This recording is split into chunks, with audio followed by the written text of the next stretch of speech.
Add legacy channel में आप सभी का स्वागत है। जैसे कि आप सभी लोगों को ज्ञात है कि 11 सितंबर को जो टेस्ट हुआ था दृष्टि आईएएस का, उसमें हमने 35 क्वेश्चन डिस्कशन कर लिए थे। तब हमें 36 से जो है डिस्कशन को आगे बढ़ाना है। तो हम चलिए देखते हैं कि 36 क्वेश्चन क्या कहता है। क्वेश्चन नंबर 36 कहता है कि अनुच्छेद 21 के संबंध में निम्नलिखित कथनों पर विचार कीजिए। ये कहता है कि अनुच्छेद 21 वर्ष 2002 के 92वें संविधान संशोधन अधिनियम द्वारा जोड़ा गया था। और कथन 2 कहता है कि यह प्रावधान करता है कि राज्य 6 से 14 वर्ष की आयु के सभी बच्चों को मुफ्त और अनिवार्य शिक्षा प्रदान करेगा। पहला जो कथन है इसमें गलत ये है कि ये 21 वर्ष अनुच्छेद 21A वर्ष 2002 का न होकर के ये 86 कॉन्स्टिट्यूशन अमेंडमेंट एक्ट के थ्रू जो है ये अनुच्छेद जोड़ा गया था। तो ये हमारा गलत हो जाता है, ठीक है। और कथन 2 जो है प्रावधान करता है कि 6 से 14 वर्ष की आयु के सभी बच्चों को मुफ्त और अनिवार्य शिक्षा प्रदान करेगा। ये बात बिल्कुल सही है। तो अगर हमारा पहला गलत होता है दूसरा सही होता है, तो हमारा ऑप्शन बी जो है इज राइट आंसर। ओके, इसके संदर्भ में हम थोड़ा सा और जान लेते हैं कि 86वें जो संविधान संशोधन किया गया था, इसमें जो है एजुकेशन फॉर ऑल प्राप्त करने के लिए देश के उद्देश्य में एक प्रमुख मील का पत्थर ये साबित हुआ था। जो 92वें संविधान संशोधन अधिनियम 2003 था, इसमें भारतीय संविधान की 8वीं अनुसूची में 4 भाषाओं को जोड़ा गया था। जैसे बोडो हो गया, डोगरी, मैथिली और संथाली। ये चीज़ आप लोग नोट कर लीजिएगा, ठीक है। अब क्वेश्चन नंबर 37 की तरफ चलते हैं। क्वेश्चन नंबर 37 कहता है कि निम्नलिखित देशों पर विचार कीजिए। उपरोक्त में से कौन से मध्य एशियाई देश हैं? ये मिडिल एशियन कंट्री के बारे में बात करता है। इसमें हमें बताना है कि इसमें से कौन से ऐसे देश हैं जो मिडिल एशिया के देश से संबंधित हैं। तो इसमें से हमारा कजाकिस्तान हो जाएगा, किर्गिस्तान हो जाएगा, तजाकिस्तान हो जाएगा, तुर्कमेनिस्तान हो जाएगा, उज्बेकिस्तान हो जाएगा। अफगानिस्तान एशिया के अंतर्गत आता है। तो हमारा चौथा अगर गलत होता है तो ये हमारा सी ऑप्शन जो है सही ऑप्शन को प्रदान करता है। तो हमारा 37 का सी जो है राइट आंसर हो जाएगा। ओके, तो ठीक है, हम क्वेश्चन नंबर 38 पे चलते हैं। क्वेश्चन नंबर 38 देखते हैं। 38 कहता है कि निम्नलिखित युग्मों पर विचार कीजिए और बताइए कि जो दल के संबंध में जो स्थापना वर्ष दिया गया क्या वो सही है। तो भारतीय राष्ट्रीय कांग्रेस 1984, ये 1984 ना होकर के 1884 होगा। ओके, तो ये गलत हो जाता है। दूसरा है बहुजन समाज पार्टी 1885। बहुजन समाज पार्टी 1885 ना होकर के 1984 इसका सही ईयर होगा।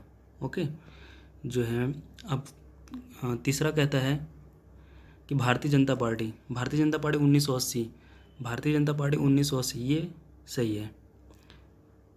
और कम्युनिस्ट पार्टी ऑफ इंडिया 1964 ये भी सही है। तो तीसरा और चौथा अगर सही है तो केवल 2 युग्म ही सही होते हैं हमारे, ठीक है। तो चलिए इस पर थोड़ा सा हम जो है हमारा बी ऑप्शन जो है सही हो जाएगा। थोड़ा सा और जान लेते हैं, भारतीय राष्ट्रीय कांग्रेस के बारे में जान लेते हैं। भारतीय राष्ट्रीय कांग्रेस जो है, जिसे लोकप्रिय कांग्रेस पार्टी के नाम से जाना जाता है, इसकी स्थापना जो है 1885 में हुई थी। इसका कई बार जो है विभाजन हुआ। भारत की स्वतंत्रता के बाद जो है कई दशकों तक राष्ट्रीय और राज्य स्तर पर भारतीय राजनीति में इस दल का सबसे अधिक प्रभुत्व रहा है। जवाहरलाल नेहरू के नेतृत्व में जो है इस पार्टी ने भारत में एक आधुनिक धर्मनिरपेक्ष लोकतांत्रिक गणराज्य स्थापित करने का सफलतम प्रयास किया है, ठीक है। अब हम बहुजन समाज पार्टी के बारे में थोड़ा सा जान लेते हैं। बहुजन समाज पार्टी जो है 1984 में काशीराम के नेतृत्व में जो है इसका गठन हुआ था। इस दल ने बहुजन समाज के लिए प्रतिनिधित्व और सत्ता हासिल करने का प्रयास किया, जिसमें दलित, आदिवासी हो गए, ओबीसी हो गया, धार्मिक अल्पसंख्यक समूह हो गया, ये सारे लोग शामिल होते हैं। यह दल जो है साहूजी महाराज, महात्मा फूले, पेरियार, रामास्वामी नायकर और बाबा साहब अम्बेडकर के विचारों और उनकी शिक्षाओं से प्रेरित है, ठीक है। और भारतीय जनता की पार्टी के बारे में भी थोड़ा सा हम जान लेते हैं। भारतीय जनता पार्टी जो है इसकी स्थापना 1980 में भारतीय जनसंघ को पुनर्जीवित करने के उद्देश्य से की गई थी। इसका उद्देश्य जो है भारत की प्राचीन संस्कृति और मूल्यों से प्रेरणा लेकर एक मजबूत और आधुनिक भारत का निर्माण करना है। सांस्कृतिक राष्ट्रवाद, जिसे एक आज के टाइम में हिंदुत्व का भी नाम दिया जाता है, उसकी अवधारणा में भारतीय राष्ट्रीयता और राजनीति का एक महत्वपूर्ण तत्व भी शामिल होता है।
का पहला कथन कहता है कि सामुदायिक सरकार में सत्ता को विभिन्न सामाजिक समूहों के द्वारा साझा किया जाता है।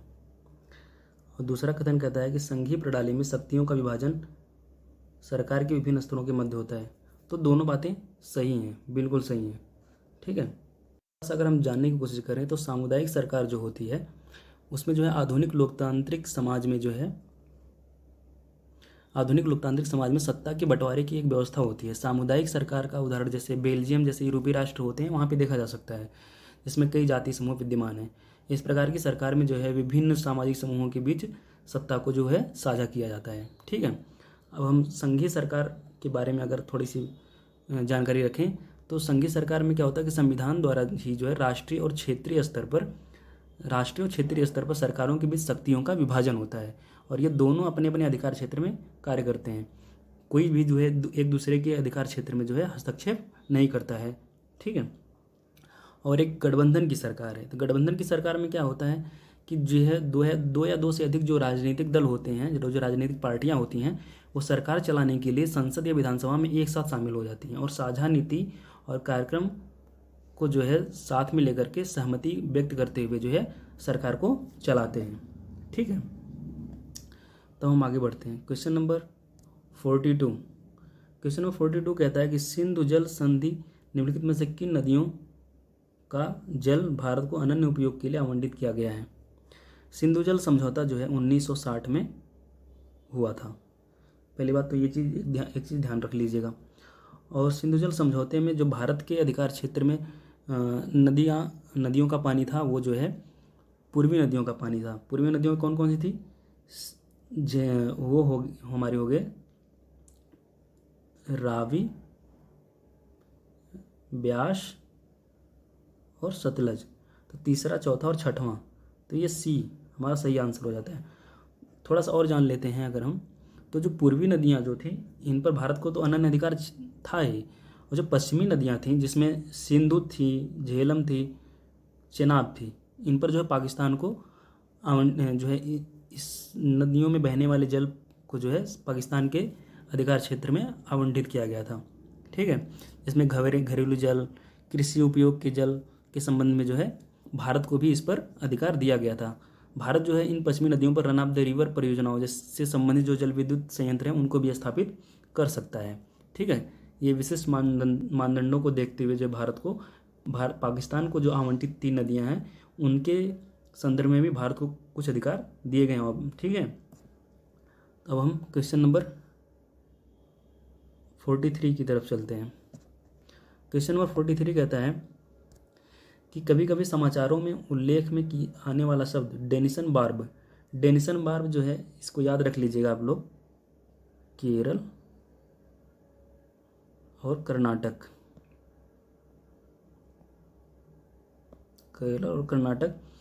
यहाँ पर जो है स्वच्छ जल में पाई जाने वाली एक मछली है, इसको याद रख लीजिएगा, नोट कर लीजिएगा इसको आप लोग। ठीक है, 44 की तरफ चलते हैं। 44 कहता है कि शक्ति के विभाजन के संदर्भ में निम्नलिखित कथनों पर विचार कीजिए। शक्ति का विभाजन, पहला कथन है शक्ति का विभाजन लोकतंत्र के लिए अच्छा है, और दूसरा है यह सामाजिक समूहों के बीच टकराव की संभावनाओं को कम करने में मदद करता है। तो पहला भी सही है और दूसरा भी सही है, तो इसका ऑप्शन हो जाएगा सी राइट आंसर। ओके, अब हम क्वेश्चन नंबर 45 हो गया, 43 हो गया है, 44 भी हो गया, और 45 की तरफ चलते हैं। 45 कहता है, एक मिनट, 45 कहता है कि टीपू सुल्तान के संबंध में निम्नलिखित कथन पर विचार कीजिए। इसमें पहला कहता है कि इसे मैसूर टाइगर के रूप में जाना जाता है, ये बात बिल्कुल सही है। दूसरा है श्रीरंगपट्टम में जैकोबिन क्लब की स्थापना में उनका महत्वपूर्ण योगदान था, ये भी सही है। तो हमारा दोनों कथन सत्य हो जाता है। ठीक है, थोड़ा सा जान लेते हैं टीपू सुल्तान के बारे में। टीपू सुल्तान जो है हैदर अली का बेटा था, जो उसे मैसूर टाइगर के नाम से भी जाना जाता है। ठीक है, उसने अपने शासन के दौरान जो है कई प्रशासनिक नवाचारों की शुरुआत की, जिसमें उसका सिक्का एक है, एक नया मौलूदी चंद्र सौर कैलेंडर है, एक नई भू राजस्व प्रणाली, और मैसूर रेशम उद्योग के संबंध में जो एक प्रयोग किया गया था वो इसके शासनकाल के संदर्भ में काफ़ी याद किया जाता है। यह लोकतंत्र का महान प्रेमी था, इसने जो है महान राजनयिक संबंधों को काफ़ी बेहतरीन तरीके से निभाया। श्रीरंगपट्टम में एक जैकोबिन क्लब की स्थापना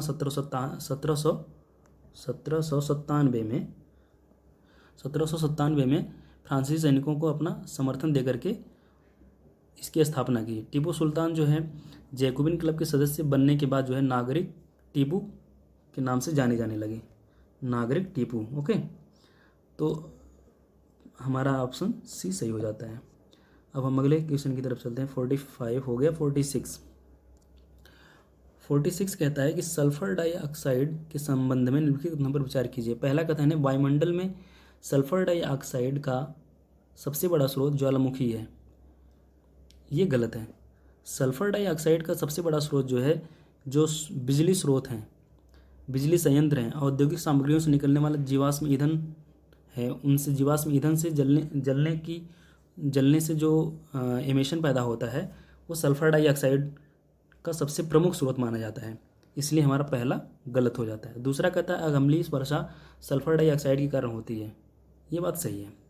तो अगर पहला गलत होता है दूसरा सही होता है तो हमारा option B is right answer. Okay, थोड़ा सा और जान लेते हैं। जो है सल्फर डाइऑक्साइड के और भी दूसरे स्रोत हैं जहाँ से सल्फर डाइऑक्साइड का उत्सर्जन होता है। औद्योगिक प्रक्रियाओं जैसे अयस्क से धातु निकालना, ज्वालामुखी जैसे प्राकृतिक स्रोत हो गए, लोकोमोटिव हो गया, जहाज हो गए, अन्य वाहन तथा भारी उपकरण जो उच्च सल्फर सामग्री के साथ ईंधन जलाते हैं, जिससे काफ़ी बड़ी मात्रा में जो है SO2 का यानी सल्फर डाइऑक्साइड का उत्सर्जन होता है। अम्लीय वर्षा तब होती है जब सल्फर डाइऑक्साइड और नाइट्रोजन के ऑक्साइड, सल्फर डाइऑक्साइड और प्लस नाइट्रोजन के ऑक्साइड जो है वातावरण में उत्सर्जित होते हैं, और सल्फर डाइऑक्साइड और नाइट्रोजन के ऑक्साइड जल व ऑक्सीजन H2O और ऑक्सीजन और इन रसायनों के साथ मिलकर सल्फ्यूरिक एसिड और नाइट्रिक अम्ल बनाते हैं। तो फिर ये ज़मीन पर गिरने से पहले जो है जल और अन्य द्रव्यों के साथ मिल जाते हैं, तो यही हमारा जो है हो जाता है अम्लीय वर्षा। ठीक है, ये हो जाता है अम्लीय वर्षा। ओके, तो अब चलते हैं हम क्वेश्चन नंबर 47 की तरफ। 47 कहता है कि समय उपयोग सर्वेक्षण टाइम यूज सर्वे पर द्वारा विभिन्न गतिविधियों पर जनसंख्या द्वारा बिताए जा रहे समय के मापन को रूपरेखा प्रदान की जाती है। ये बात सही है। दूसरा कहता है कि समय उपयोग सर्वेक्षण टाइम यूज सर्वे का प्राथमिक उद्देश्य वैतनिक और अवैतनिक गतिविधियों में पुरुषों और महिलाओं को भागीदारी को सुनिश्चित करना। ये भी बात सही है। तो दोनों कथन हमारा सही है, तो हमारा ऑप्शन हो जाएगा सी इज राइट आंसर। ओके, थोड़ा सा जान लेते हैं। टाइम यूज सर्वे जो है नेशनल सैंपल सर्वे द्वारा जनवरी 2019 में इसकी शुरुआत की गई थी। एक मिनट, 2019 में इसकी शुरुआत की गई थी। ठीक है, और जो है बाकी सारी चीज़ें तो यहाँ पर लिखी हुई हैं। ओके, तो हम चलते हैं 48 की तरफ। क्वेश्चन नंबर 48 कहता है कि संगम साहित्य के संबंध में लिखित तो तुमने विचार कीजिए। पहला है तोलक्का पीयम की रचना इलांगो आदिगल ने की थी। ये गलत है। तोलक्का पीयम की रचना जो है तोलका पियर ने की थी, तोलका पियर ने की थी, और इलांगो आदिगल की रचना शिल्पाधिकारम ने की थी। ठीक है, तो पहला गलत हो जाता है। इसे मदुरई के पांड्य राजाओं का संरक्षण प्राप्त था। ये बात बिल्कुल सही है। तो अगर दूसरा सही होता है तो हमारा option B is right answer. Okay, 49 की तरफ चलते हैं। क्वेश्चन नंबर 49 कहता है कि लॉर्ड डलहौजी ने वेवगत के सिद्धांतों को लागू करके निम्नलिखित में से किन राज्यों पर अधिकार कर लिया था। इसमें सतारा है, जैतपुर है, झांसी है, मद्रास नहीं था। ओके, तो पहला, दूसरा और तीसरा, तो हमारा A option is right answer. ठीक है, एक चीज़ और जान लेते हैं। जो है 1848 से 1856 तक जो है गवर्नर जनरल जो लॉर्ड डलहौजी था, उसने जो है वेवगत के सिद्धांत को जो है लागू किया हुआ था। उसके अनुसार जो है क्या था कि जो भी शासक के पास कानूनी पुरुष जिनके पास उत्तराधिकारी नहीं था, वो कंपनी द्वारा कब्जा कर लिया जाता था। ठीक है, और इस प्रकार भारतीय शासक के किसी भी दत्तक पुत्र को राज्य का उत्तराधिकारी घोषित नहीं किया जाता था। यही जो है लॉर्ड डलहौजी की वेवगत सिद्धांत को बताते हैं। लॉर्ड डलहौजी ने इसके अलावा जो सतारा हो गया, जैतपुर हो गया, झांसी हो गया, इसके अलावा और जो है संबलपुर, बघाट, उदयपुर और नागपुर, इन चार जगहों को भी, इन चार राज्यों पर भी जो है वेवगत सिद्धांत लागू किया हुआ था। ठीक है, इसको नोट कर लीजिएगा आप लोग। चलिए आगे बढ़ते हैं। 50 क्वेश्चन नंबर 50 कहता है कि उसमें कुछ व्यक्तियों का नाम दिया गया है और उनके सामने जो है संविधान सभा से संबंधित जो है उनके कौन कौन से पद दिए गए थे उसके संबंध में जो है लिखा गया है और बताया गया है कि क्या इनके संबंध में जो ये बातें लिखी गई हैं सत्य हैं। तो पहला है BR अम्बेडकर, संविधान सभा के अध्यक्ष। ये तो पूरी तरह से गलत हो गया, ये गलत हो गया। राजेंद्र प्रसाद, प्रारूप समिति के अध्यक्ष, ये भी गलत हो गया। ये आपस में इंटरचेंज हो गए हैं। ठीक है, और तीसरा है सोमनाथ लाहिड़ी, संविधान सभा में भारतीय कम्युनिस्ट पार्टी के प्रतिनिधि, ये सही है। और चौथा है जयपाल सिंह, आदिवासी महासभा के संस्थापक अध्यक्ष, ये भी सही है। तो तीसरा और चौथा अगर सही हो जाते हैं तो हमारे दो युग्म जो है, दो जोड़े सत्य हो जाते हैं। तो इसका option B is right answer. Okay, 50 हो गया। क्वेश्चन नंबर 51 की तरफ चलते हैं। 51 कहता है कि निम्नलिखित में से किस मंत्रालय ने पढ़े भारत अभियान की शुरुआत की थी। तो ये तो पढ़े भारत अभियान की शुरुआत जो है शिक्षा मंत्रालय ने ही की थी। ये बात जो है हम सभी को पता है। पढ़े भारत अभियान की शुरुआत जो है नेशनल एजुकेशन पॉलिसी जो 2020 में आई थी उसी के अनुरूप है। इसमें जो है बाल वाटिका से कक्षा 8 तक के जो बच्चे हैं उन पर फोकस किया गया है। ठीक है, इसे शिक्षा मंत्रालय द्वारा शुरुआत किया गया है। अब चलते हैं क्वेश्चन नंबर 52 की तरफ। 52 कहता है कि निम्नलिखित में से कौन से फसल कटाई से संबंधित त्यौहार हैं। मकर संक्रांति लिखा है, पोंगल लिखा है, बिहू लिखा है। तो इसमें तीनों के तीनों सही हैं, तो हमारा ऑप्शन हो जाएगा D. D right answer. Okay, 52 हो गया। 53 की तरफ चलते हैं। 53 कहता है कि निम्नलिखित में से किसने पर्यावरण क्षरण से निपटने के लिए केन्या में हरित पट्टी आंदोलन शुरुआत किया। ये जो है एक तरह का फैक्चुअल क्वेश्चन है, इसे आप लोग नोट कर लीजिएगा। इसका आंसर हो जाएगा वंगारी मथाई। हरित पट्टी आंदोलन जो है केन्या में, यानी अफ्रीका जो अफ्रीकन कंट्री है केन्या, वहाँ पर वंगारी मथाई के द्वारा हरित पट्टी आंदोलन की शुरुआत की गई थी। इसका आंसर डी हो जाएगा। थोड़ा सा और जान लेते हैं इस बारे में। इसमें जो रैचल कार्सन लिखा हुआ है, रैचल कार्सन जो है साइलेंट स्प्रिंग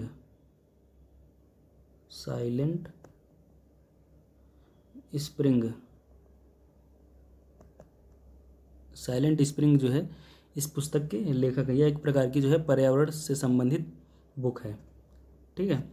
और सुंदरलाल बहुगुणा आप सभी लोगों को पता है कि 1970 के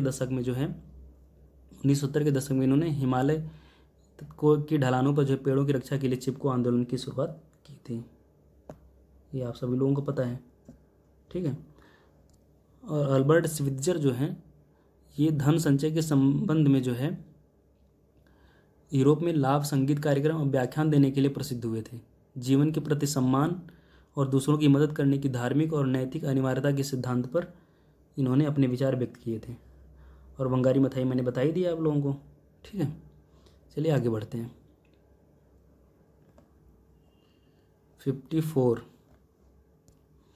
54 जो है सी ड्रैगन अभ्यास 2022 के संबंध में निम्नलिखित पर विचार कीजिए। पहला कथन कहता है कि इसका आयोजन संयुक्त राज्य अमेरिका के गुआम में किया गया था। ये बात बिल्कुल सही है। और दूसरा लिखा गया है कि यह एक द्विवार्षिक अभ्यास है। ये गलत है। तो इस पर अगर थोड़ा सा हम जानने की कोशिश करें तो सी ड्रैगन 2022 जो अभ्यास है ये यूनाइटेड स्टेट्स नेवी द्वारा आयोजित एक वार्षिक बहुराष्ट्रीय हाई एंड एक्सरसाइज है, ठीक है। ये 5 से 20 जनवरी 2022 तक यूएस के गुआम में आयोजित किया गया था। तो पहला सत्य हो गया। इस अभ्यास में जो है भारत भी शामिल होता है। संयुक्त राज्य अमेरिका, ऑस्ट्रेलिया, जापान, कनाडा, दक्षिण कोरिया की नौसेनाएं जो है शामिल होती है। तो आप इसको याद करने के लिए ऐसे क्वाड प्लस जो है कनाडा हो जाएगा प्लस साउथ कोरिया हो जाएगा। ये जो है देश सी ड्रैगन एक्सरसाइज में शामिल होते हैं, जो एक प्रकार की वार्षिक एक्सरसाइज है, वार्षिक बहुराष्ट्रीय एक्सरसाइज है, ठीक है। तो एक्सरसाइज जो होती हैं इसमें विशेष पर एक जो है कॉमन सी बात होती है। इसमें जो है उद्देश्य जो इसका प्रमुख उद्देश्य होता है समुद्री क्षेत्र में उभरती पारंपरिक और गैर पारंपरिक जो सुरक्षा चुनौतियां होती हैं उसके जवाब में सामान्य रणनीति विकसित करके भाग लेने वाले देशों के बीच जो है इंटर ऑपरेबिलिटी को बढ़ाना होता है, ठीक है। ये एक जो है सब मोस्टली जितने भी एक्सरसाइजेज होती हैं देशों के बीच में, वो चाहे जो है द्विवार्षिक हो, चाहे वो वार्षिक हो, चाहे बहुराष्ट्रीय हो, ठीक है। तो उसमें जो है इंटर ऑपरेबिलिटी को बढ़ाना, अंतर संचालन को बढ़ाना प्रमुख रूप से कॉमन सी बात होती है, ठीक है। तो इसका हमारा ऑप्शन हो जाएगा पहला सही हो गया, दूसरा गलत हो गया। हमें सही बताना था तो पहला हो जाएगा सही, यानी ए इज राइट आंसर। अब 55 की तरफ चलते हैं। क्वेश्चन नंबर 55 कहता है कि निजता के अधिकार के संबंध में निम्नलिखित पर विचार कीजिए। निजता का अधिकार, भारतीय संविधान, पहला कथन कहता है कि भारतीय संविधान का अनुच्छेद 17 से निजता के अधिकार, अरे ये तो गलत हो गया भाई।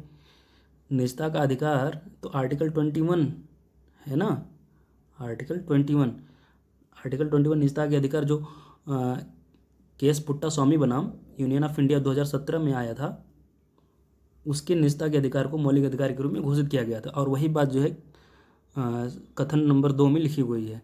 तो हमारा दूसरा सही हो जाता है, पहला गलत हो जाता है। तो ये सही हो जाएगा, option B is right answer. Okay, अब 56 की तरफ चलते हैं। 56 में कहा गया है कि मानव विकास सूचकांक के संबंध में निम्नलिखित कथनों पर विचार कीजिए। इसमें कहा गया है कि पहला कथन कहता है कि मानव विकास सूचकांक SDI जैसे ह्यूमन डेवलपमेंट इंडेक्स एक सांख्यिकीय उपकरण है जिसका उपयोग किसी देश की समग्र उपलब्धि को केवल उसके सामाजिक आयामों में मापने हेतु केवल किया जाता है। और दूसरा कहता है कि वर्ष 1990 में इसे पाकिस्तानी अर्थशास्त्री महबूब उल हक द्वारा प्रस्तुत किया गया था। तो इसका पहला वाला जो है कथन गलत हो जाएगा। मोस्टली जो केवल वाला जो सेंटेंस होता है मोस्टली गलत ही होता है, इससे यहाँ पे ये भी गलत है। तो हम बता देते हैं आपको गलत क्यों है।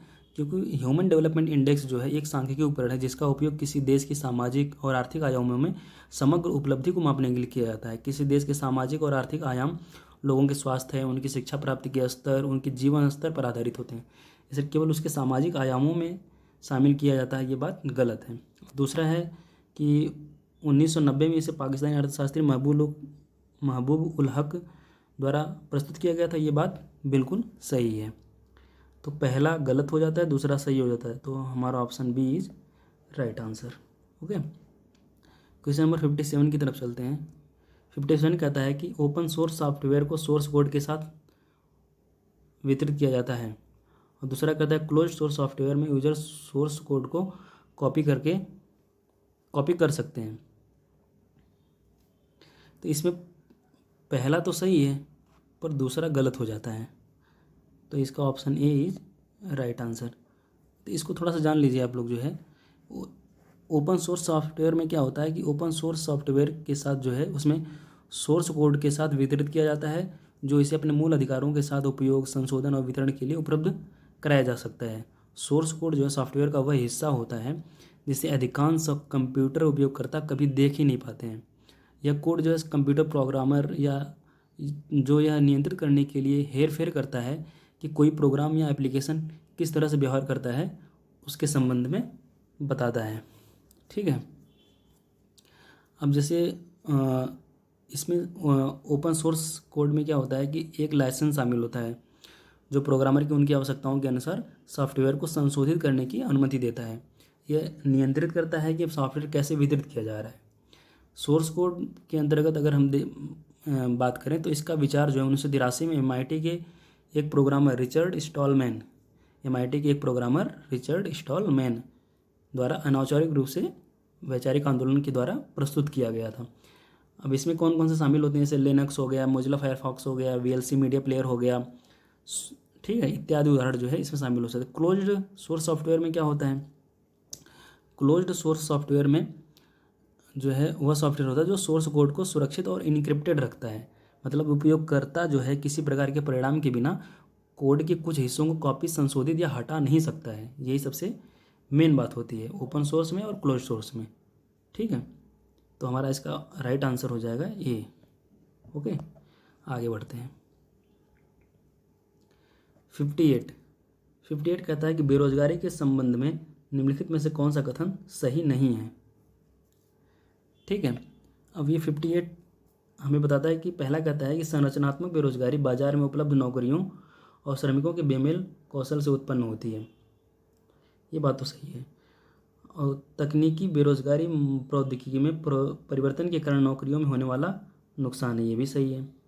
घर्षणात्मक बेरोजगारी किसी अर्थव्यवस्था के भीतर स्वैच्छिक रोजगार संक्रमण का परिणाम है, ये भी बात सही है। प्रच्छन्न बेरोजगारी, जिसे डिस्गाइज्ड अनएम्प्लॉयमेंट बोला जाता है, वह बेरोजगारी है जो वर्ष के कुछ निश्चित मौसमों के दौरान उत्पन्न होती है। डिस्गाइज्ड बेरोजगारी वो बेरोजगारी होती है जिसमें जो है जितने हमें मतलब हमें अगर कोई कार्य जो है 2 दिन का है और 2 दिन का कार्य करने के लिए हमें 5 व्यक्तियों की आवश्यकता है और जबकि हमने 10 व्यक्तियों को लगा रखा है, तो वो डिस्गाइज्ड बेरोजगारी के अंतर्गत जो 5 व्यक्ति शामिल किए गए हैं एक्स्ट्रा, वो डिस्गाइज्ड बेरोजगारी की शिकार हैं। ठीक है, तो हमारा डी जो है उस संबंध में गलत हो जाता है क्योंकि ये निश्चित मौसम के संबंध में बता रहा है, तो हमारा डी गलत हो जाता है। तो इसका राइट आंसर जो है डी हो जाएगा। 59 कहता है कि निम्नलिखित कथनों पर विचार कीजिए। पहला कथन कहता है कि धर्मनिरपेक्षता का भारतीय दर्शन सर्वधर्म समभाव पर आधारित है, ये बात सही है। दूसरा कहता है कि धर्मनिरपेक्षता का पश्चिमी मॉडल धर्म के आधार पर किसी भी सार्वजनिक नीति का प्रारूप तैयार करने का निषेध करता है, ठीक है। दूसरा भी सही है, तो हमारे दोनों कथन सही हो जाते हैं। तो इसका सी इज राइट आंसर। ओके, अब हम चलते हैं क्वेश्चन नंबर 60 की तरफ। 60 कहता है कि लिथियम आयन बैटरी के संबंध में निम्नलिखित कथनों पर विचार कीजिए। लिथियम आयन बैटरी, इसका पहला कथन कहता है कि इसका उपयोग व्यापक रूप से इलेक्ट्रॉनिक वाहनों और एरोस्पेस में किया जाता है, ये बात सही है। दूसरा कहता है कि चिली लिथियम का सबसे बड़ा उत्पादक देश है, ये बात गलत है। लिथियम का सबसे बड़ा उत्पादक जो है ऑस्ट्रेलिया है, और जो है चिली जो है दूसरे नंबर पे आता है, जो है लिथियम उत्पादन का दूसरा सबसे बड़ा देश है। लिथियम ट्रायंगल भी एक होता है, जहाँ पर Argentina plus Bolivia plus Chile, ये तीनों देश मिल करके जो है बनाते हैं ट्रायंगल। कौन सा ट्रायंगल? लिथियम ट्रायंगल, ठीक है। इसको आप लोग याद रखिएगा। तो इसके में कौन सा सही हो जाएगा? पहला सही हो जाएगा, दूसरा गलत हो जाएगा। तो पहला अगर सही हुआ है तो ए इज राइट आंसर। ओके, 61 की तरफ चलते हैं। 61 कहता है कि सी बॉक्स के संदर्भ में निम्नलिखित कथनों पर विचार कीजिए। सी बॉक्स यह राष्ट्रीय महिला आयोग और आईआईटी कानपुर द्वारा संयुक्त रूप से विकसित एक ऑनलाइन शिकायत प्रबंधन प्रणाली है। तो इसका जो है पहला गलत हो जाएगा। गलत क्यों होगा? क्योंकि ये महिला बाल विकास मंत्रालय, ministry of women and child development,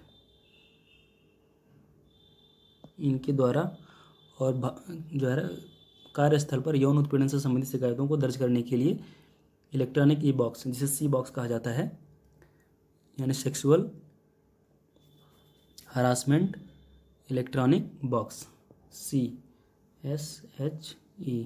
यहाँ से सेक्सुअल हो जाएगा, यहाँ से हरासमेंट हो जाएगा, यहाँ से हो जाएगा इलेक्ट्रॉनिक बॉक्स, ठीक है। तो पहला अगर गलत होता है तो संगठित और असंगठित क्षेत्र में काम करने वाली महिलाएं सी बॉक्स में अपनी शिकायत दर्ज कराती हैं, ये बात तो सही है। तो अगर दूसरा सही होता है, पहला गलत होता है, तो हमारा बी इज राइट आंसर, ठीक है। अब हम चलते हैं 62 की तरफ।